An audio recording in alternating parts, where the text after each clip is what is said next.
আসসালামু আলাইকুম বন্ধুরা। ইলিশ মাছ দিয়ে একটা হালকা পাতলা ঝোলের কারি করে নিলাম, সাথে গোটা কয়েক ঢ্যাঁড়স দিয়ে, যা কিনা পান্তা ভাত, গরম ভাত সব কিছুর সাথে খেতে অনেক ভালো, বিশেষ করে এই গরমে বৈশাখ মাসে। রান্না করার জন্য আমি ইলিশ মাছ আর ঢ্যাঁড়স ধুয়ে লবণ হলুদ মেখে রেখেছি।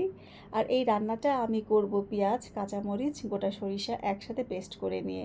এখানে আমি বেশি মশলা ইউজ করব না, হালকা মশলা দিয়ে রান্নাটা করার চেষ্টা করব। কড়াইতে সরিষার তেল দিয়ে তাতে দিয়ে দিলাম পেঁয়াজ, কাঁচামরিচ আর গোটা সরিষার পেস্ট। খুব ভালো করে কষিয়ে নিচ্ছি। কষানো হয়ে গেলে আমি এরপর পরিমাণ মতো একটু হলুদ গুঁড়ো দিয়ে দিচ্ছি। হলুদ গুঁড়ো দিয়ে আমি আরও ভালো করে কষিয়ে নিচ্ছি, এবং যাতে হলুদের কাঁচা গন্ধটা না থাকে।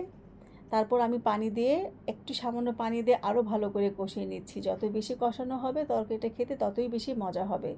এবং এরপর আমি ঝোলের জন্য একটু বেশি করে পানি দিয়ে দিলাম। পানি ফুটে উঠলে ইলিশ মাছ আর ঢ্যাঁড়স একসাথে দিয়ে পরিমাণ মতো লবণ দিয়ে রান্না করে নিচ্ছি।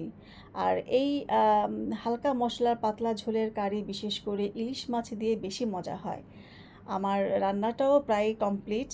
আর এই রান্নাটা আমি গরম ভাত, পান্তা ভাত দুটোর সাথেই আমি ট্রাই করেছি। আমার এই রান্নার কারিটা আমার কাছে অনেক ভালো লেগেছে। আমি আশা করব বন্ধুরা তোমরাও ট্রাই করবে, তোমাদের কাছেও ভালো লাগবে।